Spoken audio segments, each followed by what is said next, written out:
Hello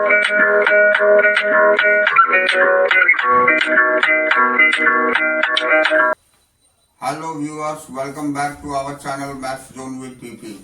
I am Sanjeev Kumar giving you information about chapter 15, that is body fluid and circulation of biology. तो biology की आज हम chapter 15 जो body fluids and circulation के बारे में दिया हुआ है इसकी पूरी डिटेल जानकारी लेंगे।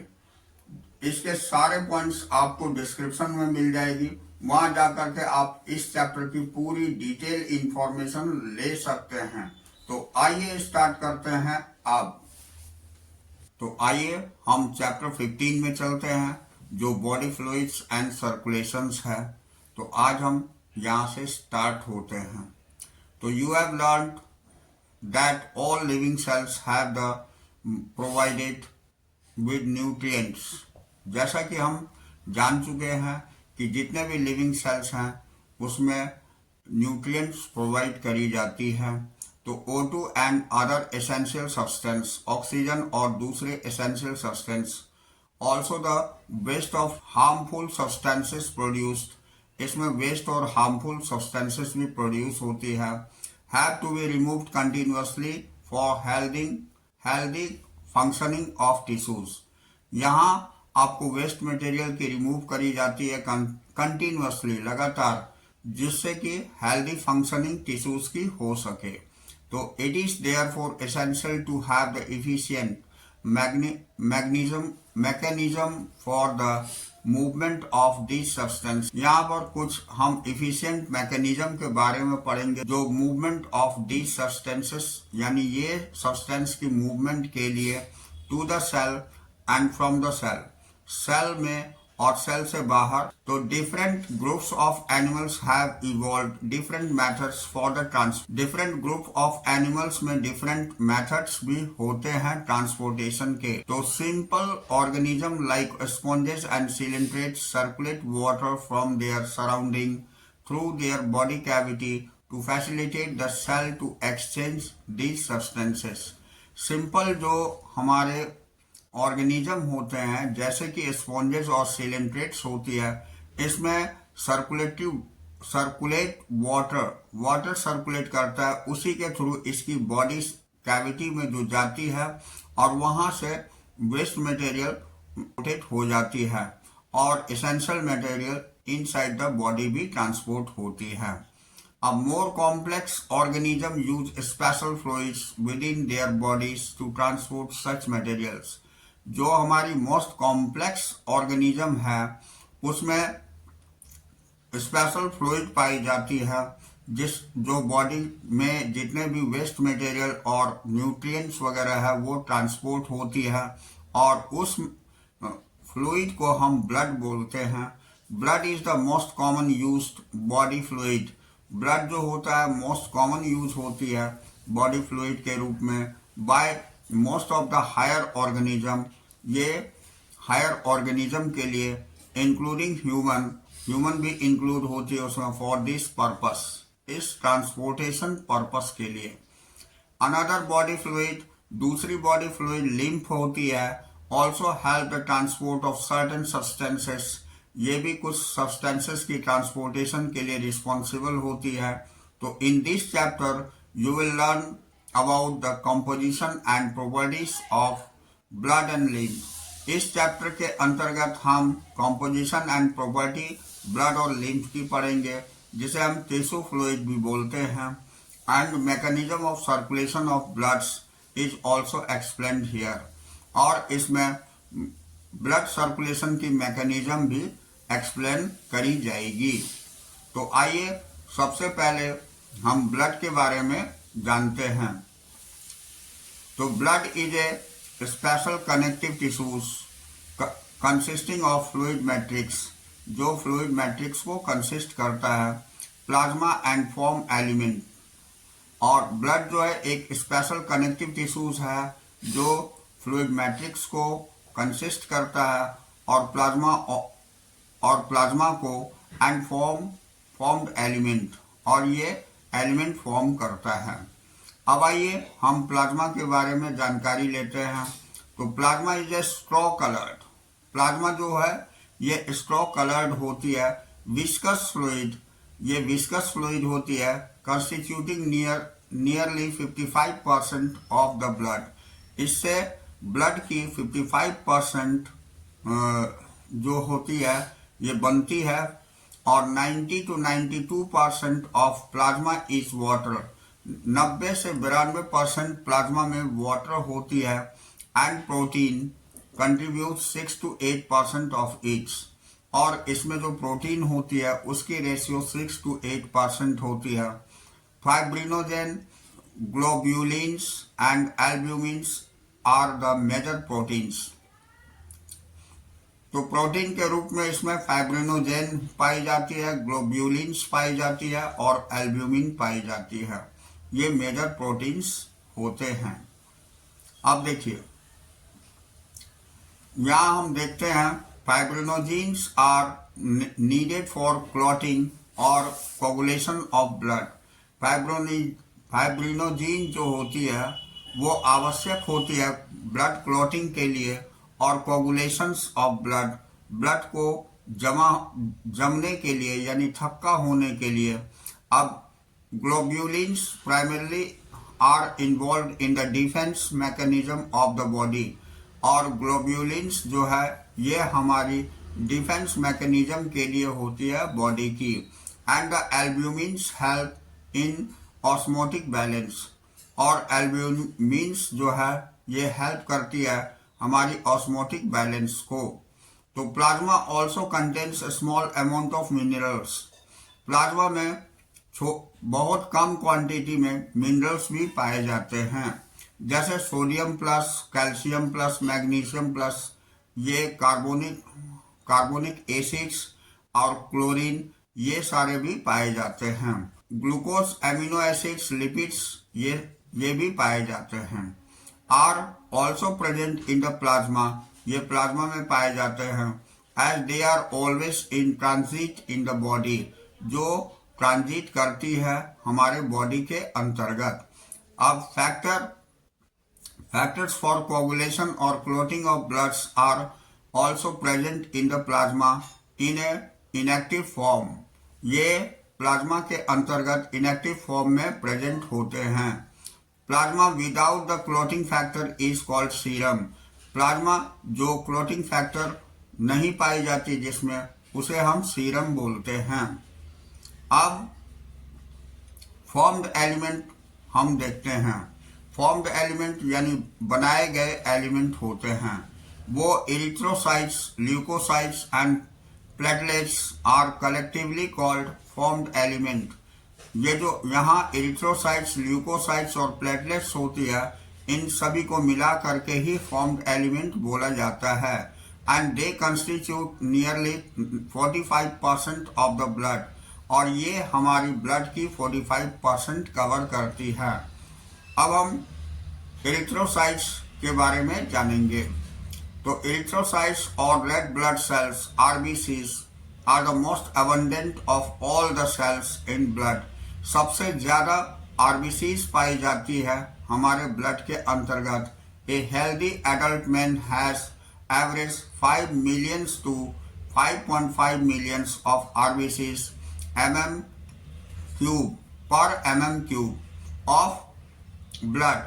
तो जो कि एक हेल्दी एडल्ट में 5 लाख से 5.5 लाख आरबीसीज पाए जाते हैं पर mm³ ब्लड में।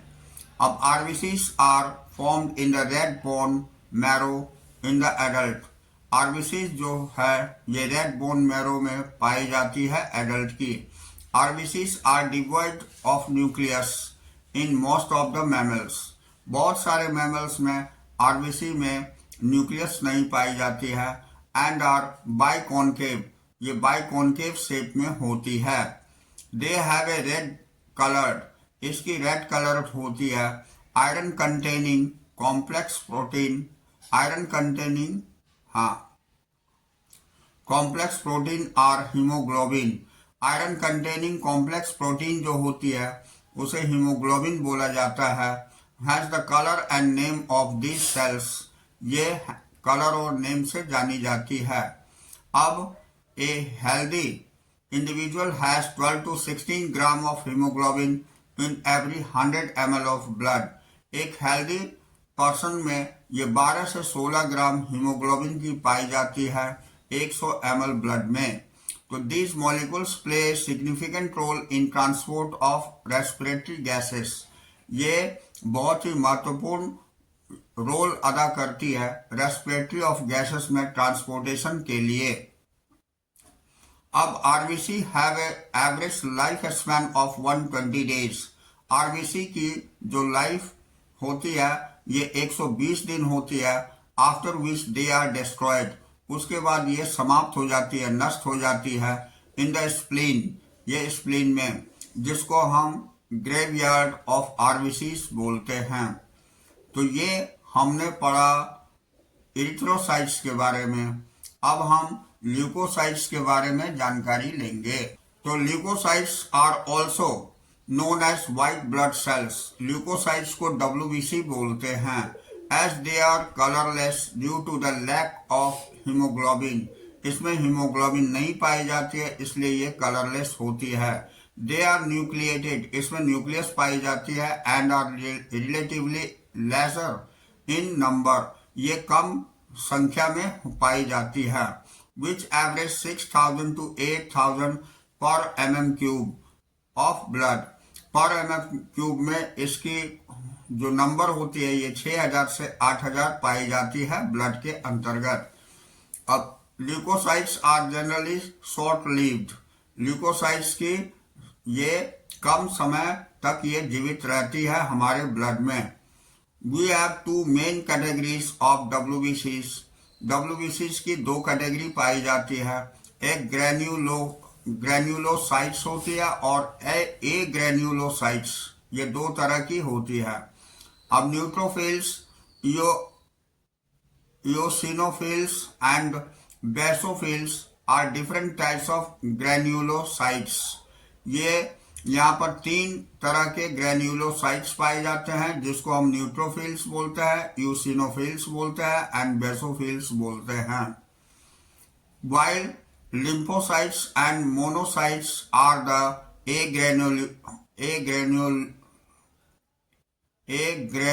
ग्रेन्युलोसाइट्स। तो जहां पर लिम्फोसाइट्स और मोनोसाइट्स जो है ये ग्रेन्युलोसाइट्स कही जाती है। अब neutrophils are the most abundant cell, ये प्रचुर मात्रा में पाई जाती है।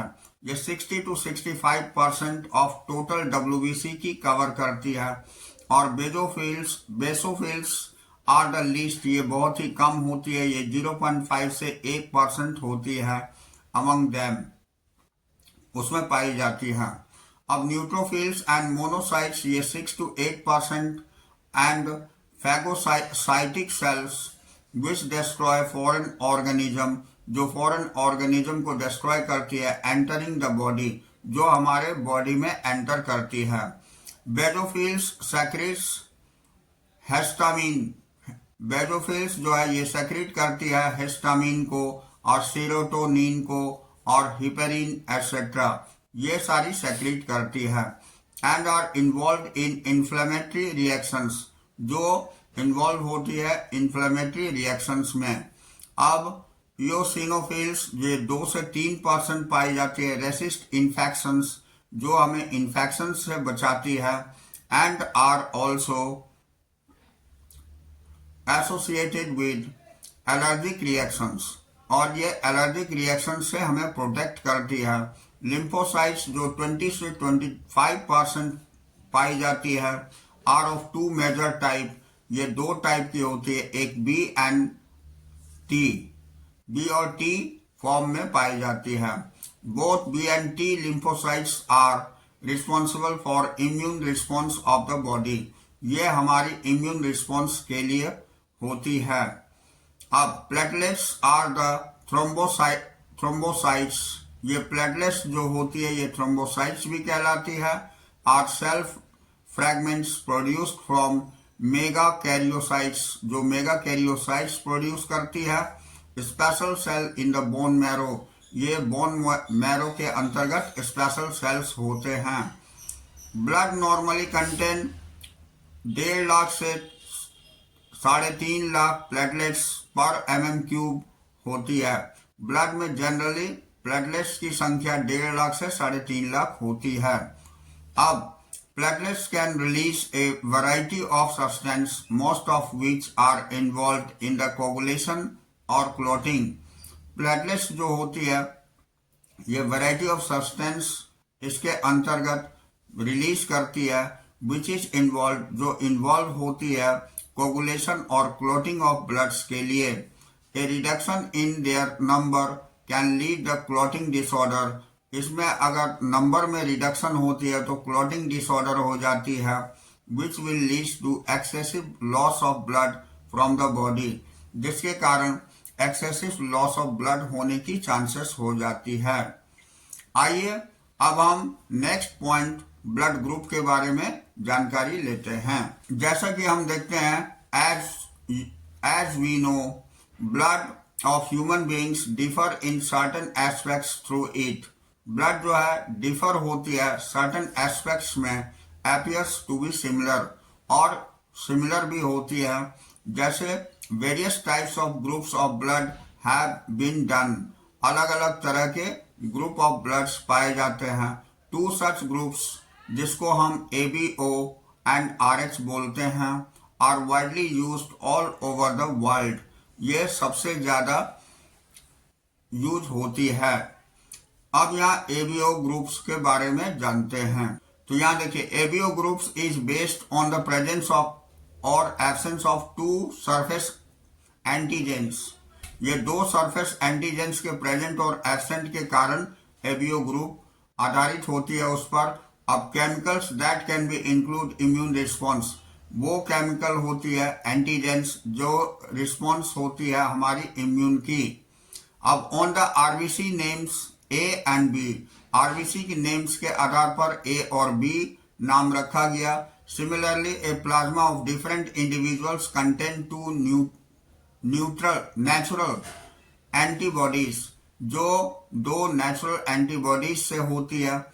Antibodies protein produced in response to antigens, यानी प्रोटीन प्रोड्यूस्ड होती है जो एंटीजेंस के रिस्पॉन्स से में होती है।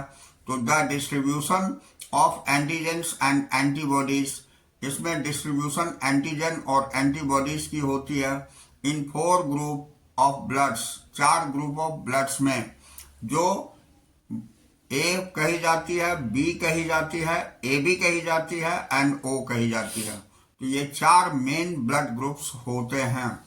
आर गिवन इन टेबल 15.1, जो कि हमें टेबल 15.1 में दिखाई गई है।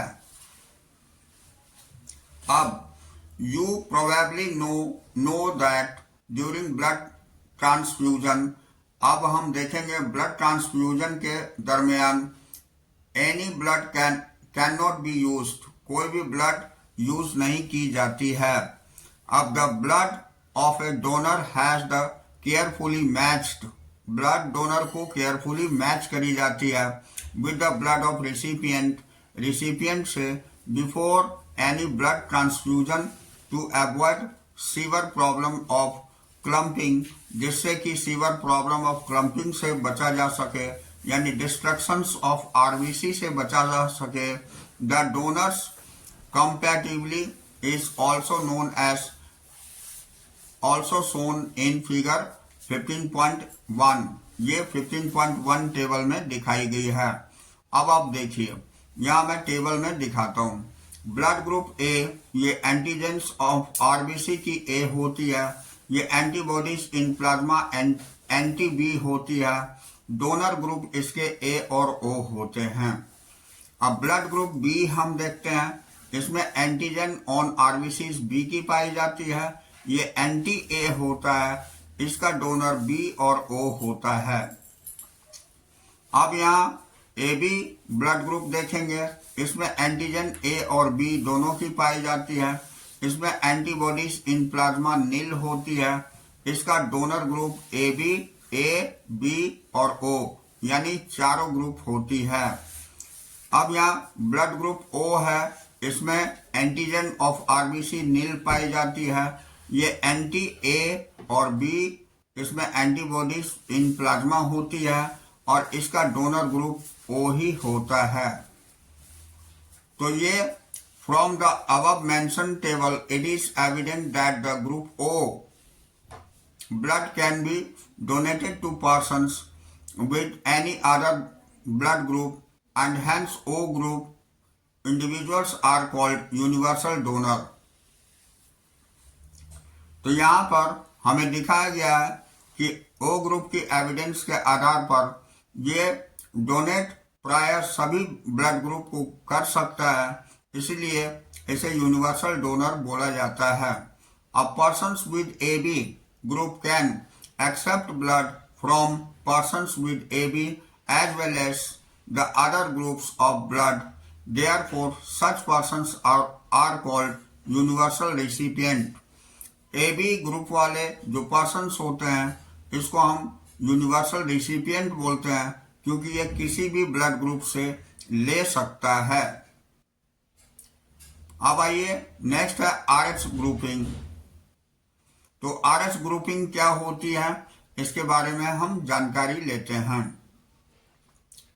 तो another antigen, the RH antigen similar to one present in rhesus monkey, hence RH is also observed on the surface of RBCs of majority nearly 80% of humans के 80% RBCs की मेजोरिटी RH फैक्टर पर depend करती है। Such individuals are called RH positive, उसे हम RH positive बोलते हैं। And those in whom the antigen is absent, और जिसमें ये एंटीजन एब्सेंट होती है आर कॉल्ड RH नेगेटिव, उसे RH नेगेटिव बोला जाता है। An RH negative person if expose to RH positive blood will be specified antibodies against the RH antigen। ये स्पेसिफाई होती है एंटीबॉडीज को RH एंटीजन के अगेंस्ट में। Therefore RH group should also be matched before transfusion। इसलिए RH factor भी हमें transfusion से पहले इसका भी आइडेंटिफाई करनी होती है।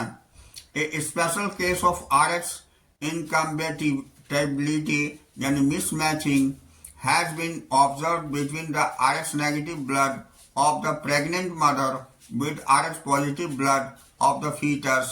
तो RH antigens of the fetus do not get exposed to RH negative blood of the mother in the first pregnancy as the two bloods are well separated by the placenta। ये दोनों blood जो है प्लेसेंटे के द्वारा well separated होती है। However during the delivery, और delivery के समय में ऑफ द फर्स्ट चाइल्ड, पहले चाइल्ड की, there is the possibility to exposure of maternal blood to small amount of RH positive blood from the foetus. तो in such cases the mother start preparing antibodies against RH antigens in her blood. तो उस समय में RH positive blood से जो है foetus के लिए ये एंटीबॉडीज प्रोड्यूस करती है RH एंटीजन के अंतर्गत ब्लड में।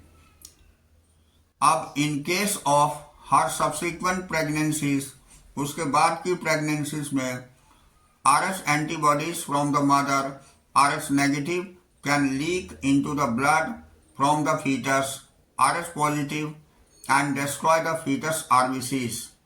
और अगर इस तरह की बात होती है तो जो लीक हो जाती है ब्लड के अंतर्गत फीटस की RH पॉजिटिव के साथ, तो ये फीटस की RBCs को डिस्ट्रॉय कर देती है। तो this could be fatal to the foetus, foetus के लिए नुकसानदायक हो सकती है। And can cause severe anaemia, और इस कारण से बहुत ही ज्यादा एनीमिया होने की चांसेस हो जाती है फीटस में। And jaundice to the baby, ये जॉन्डिस भी हो सकती है बेबी को। तो this condition is called erythroblastosis, इसको हम एरिथ्रोब्लास्टोसिस बोलते हैं, फीटलिस। तो this can be avoided by administrating anti RH antibodies. तो इसमें एंटी RH एंटीबॉडीज एडमिनिस्ट्रिंग करी जाती है टू द मदर इमीडिएटली, मतलब मदर को दी जाती है after the delivery of first child की डिलीवरी के समय। अब हम आपको next topic coagulation of blood के बारे में जानकारी देते हैं। You know that when you cut your finger और hurt yourself, your wound does not continue to bleed for a long time. जैसा कि हम जानते हैं, अगर बाय द वे कट लग जाती है फिंगर में या कोई इंजरी, हल्की इंजरी हो जाती है, तो ब्लड लंबे समय तक ब्लीडिंग नहीं होती। Usually a blood stop flowing after some time. कुछ समय के बाद ये ब्लड रुक जाती है। Do you know why? क्या आप जानते हैं ऐसा क्यों होता है? तो ब्लड एग्जिस्ट कोगुलेशंस और clotting in response to the injury और ट्रॉमा। ये ब्लड क्लॉट कर जाती है इंजुरी के प्लेस पर, जिसको हम ट्रॉमा भी बोलते हैं। तो this is the mechanism to prevent excessive loss of blood from the body. ये हमारी प्रिवेंट करती है एक्सेसिव लॉस ऑफ ब्लड को बॉडी से, कोगुलेशन। अब देखिए, you would have observed a dark reddish brown scum from at the site of cut. आपने देखा होगा कि एक डार्क रेडिश ब्राउन स्कम जो है ये फॉर्म हो जाती है जहां कट होती है उस साइड पर, या इंजुरी होती है उस साइड पर, over a period of time, थोड़ी समय के बाद। इट इज ए क्लॉट और कोगुलम फॉर्म्ड। यही क्लॉट या कोगुलम फॉर्म्ड कही जाती है। Mainly a network of threads called fibrins. ये थ्रेड लाइक स्ट्रक्चर हो जाती है इसमें, जिसे फाइब्रिन्स बोलते हैं। In which dead and damaged formed element of bloods are trapped. जहां डेड और डैमेज्ड फॉर्म एलिमेंट की ब्लड के अंतर्गत ट्रैप्ड हो जाती है, इसे हम फाइब्रिन्स कहते हैं। Are formed by the conversion of inactive fibrinogen. ये फॉर्म होती है इनएक्टिव फाइब्रिनोजेन की कन्वर्सन से in the plasma by the enzyme thrombin. ये थ्रोम्बिन एंजाइम के द्वारा प्लाज्मा में होती है। अब thrombin in turn are formed from another inactive substance. ये अनदर इनएक्टिव सब्सटेंस के द्वारा होती है, प्रेजेंट इन द प्लाज्मा, जो प्लाज्मा में प्रेजेंट होती है, कॉल्ड प्रोथ्रोम्बिन, जिसे हम प्रोथ्रोम्बिन बोलते हैं। An complex enzyme complex thrombokinase is required for the above reaction. इसके लिए एक एंजाइम कॉम्प्लेक्स की जरूरत होती है, जिसको हम थ्रोम्बोकाइनेस बोलते हैं इस रिएक्शंस के लिए। अब this complex is formed by A series of linked enzymatic reactions. ये कॉम्प्लेक्स सीरीज में लिंक्ड पाई जाती है। अब कैस्केड प्रोसेस, ये कैस्केड प्रोसेस कहलाती है, involving A number of factors present in the plasma, जो इन्वॉल्व होती है number of factors present in plasma में इन एन इनएक्टिव स्टेट। ये इनएक्टिव स्टेट में होती है। एन इंजुरी और the trauma stimulates the platelets. ये स्टिमुलेट करती है प्लेटलेट्स को in blood to release certain factor. ये कुछ फैक्टर्स को करती है which activate the mechanism of coagulation, जिसके कारण से कोगुलेशन पाई जाती है। अब certain factors release by tissues are the site injury can also initiate coagulations. इसमें कोगुलेशंस पाई जाती है। और calcium ion play very important role in clotting. इसमें कैल्शियम आयन जो है बहुत ही महत्वपूर्ण रोल अदा करती है ब्लड क्लॉटिंग में, यानी ब्लड के जमा होने में, जिसे हम थक्का होना बोलते हैं। अब देखिए, नेक्स्ट टॉपिक हमारी लिम्फ है, जिसको हम टिश्यू फ्लूइड बोलते हैं। अब टिश्यू फ्लूइड के बारे में हम जानकारी लेते हैं। As the blood pass through the capillary.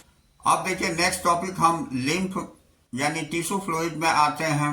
As the blood passes through the capillaries in tissues, some water along with many small water-soluble substances move out into the space between the cells and tissue, leaving the large proteins and most of the formed element in the blood vessel.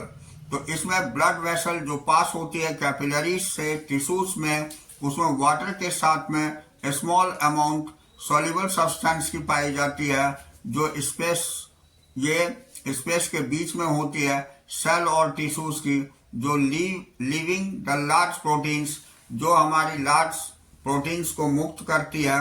Most of formed element is blood vessels, और ये formed element blood vessels में होती है. तो this fluid release out of called interstitial fluid, इसको हम interstitial fluids बोलते हैं और टिश्यू फ्लूइड भी बोलते हैं. It has the same mineral distribution, इसमें भी मिनरल डिस्ट्रीब्यूशन सेम होती है as that in plasma, plasma में जो होती है. Exchange of nutrient, gases etcetera, और गैसेस और न्यूट्रिएंट की एक्सचेंज भी सेम होती है.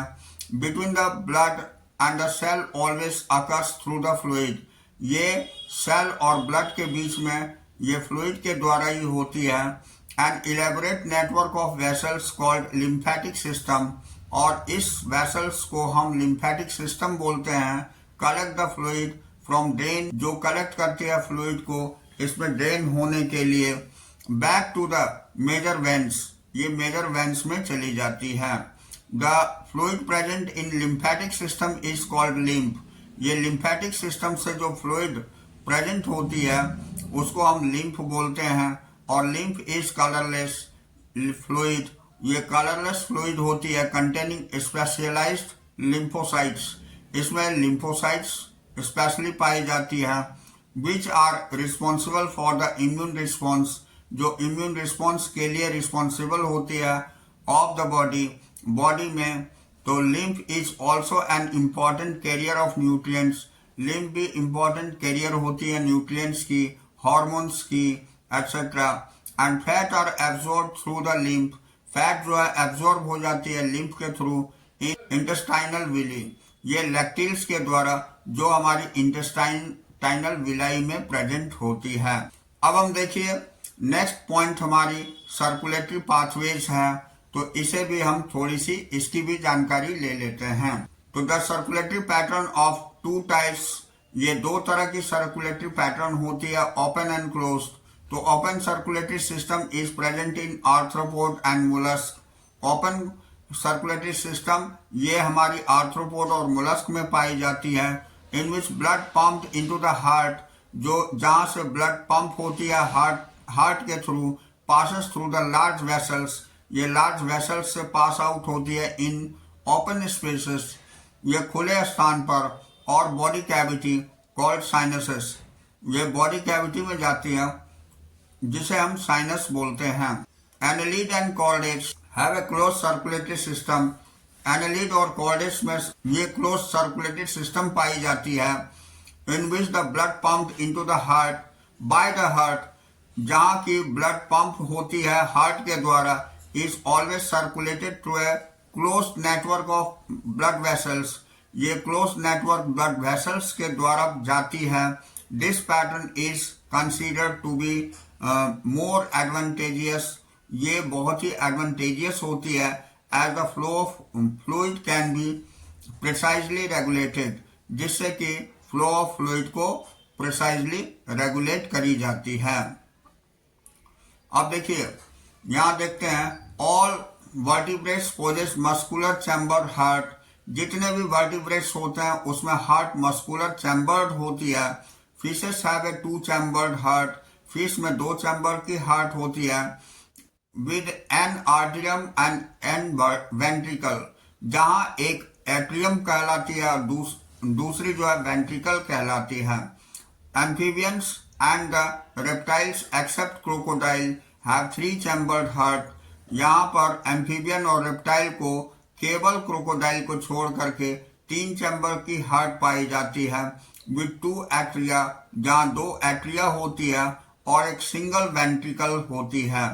Where crocodile, bird and mammals possess the four chamber heart, और क्रोकोडाइल, बर्ड और मैमल्स में 4 चैम्बर की हार्ट होती है विद 2 एट्रियम, जिसमें 2 एट्रिया पाई जाती है एंड 2 वेंट्रिकल्स, और 2 वेंट्रिकल्स होती है। In fishes the heart pump out deoxygenated blood, जहाँ फीसेस में डीऑक्सीजनेटेड ब्लड को पंप आउट करती है heart blood which is oxygenated by gills, जो ऑक्सीजनेटेड गिल्स के द्वारा होती है, and supplied to the body parts, और वही ऑक्सीजनेटेड ब्लड बॉडी पार्ट पूरे बॉडी पार्ट्स में सप्लाई होती है। From where deoxygenated blood is return to the heart, जहाँ डीऑक्सीजनेटेड ब्लड रिटर्न हो जाती है हार्ट में। अब सिंगल सर्कुलेशन, इसे हम सिंगल सर्कुलेशन बोलते हैं। An amphibian and reptiles and left atrium receives oxygenated blood, यहाँ एम्फीबियन और रेप्टाइल्स में लेफ्ट एट्रियम में ऑक्सीजनेटेड ब्लड रिसीव करती है फ्रॉम द गिल्स या लंग्स या स्किन के द्वारा, and the right atrium gets the deoxygenated blood from the other body parts, जहाँ राइट एट्रियम में डीऑक्सीजनेटेड ब्लड आती है अदर बॉडी पार्ट से। However they get mixed up in single ventricle, ये दोनों सिंगल वेंट्रिकल में मिक्स हो जाते हैं। विच पंप आउट मिक्स्ड ब्लड, जहाँ मिक्स्ड ब्लड पंप आउट होती है, इसको हम इनकम्प्लीट डबल सर्कुलेशन बोलते हैं। Bird and mammals oxygenated and deoxygenated blood receives by left and right atrium, यहाँ पर बर्ड्स और मैमल में ऑक्सीजनेटेड ब्लड लेफ्ट एट्रियम और डीऑक्सीजनेटेड ब्लड राइट एट्रियम के द्वारा रिसीव करी जाती है, और respectively passing on the ventricle, जो पास हो जाती है हमारी वेंट्रिकल के through of the same side में the ventricle pump it out, और वेंट्रिकल पंप इसको आउट करती है विदाउट एनी मिक्सिंग अप, बिना इसके मिक्स हुए। That is 2 separate circulatory pathways, इसमें 2 अलग सर्कुलेटरी पाथवेज होती है। आर प्रेजेंट दिस ऑर्गेनिज्म, इस ऑर्गेनिज्म में प्रेजेंट होते हैं। Hence these animals have double circulation, इसलिए इसे डबल सर्कुलेशन कहते हैं। Let us study the human circulation system, जिसे हम आगे जाकर के ह्यूमन सर्कुलेटरी सिस्टम के अंतर्गत पढ़ेंगे। तो आज के लिए इतना ही काफी है। नेक्स्ट क्लास में हम फिर मिलते हैं इस टॉपिक को लेकर, ह्यूमन सर्कुलेटरी सिस्टम। तो that's all for today, we will meet again after this class.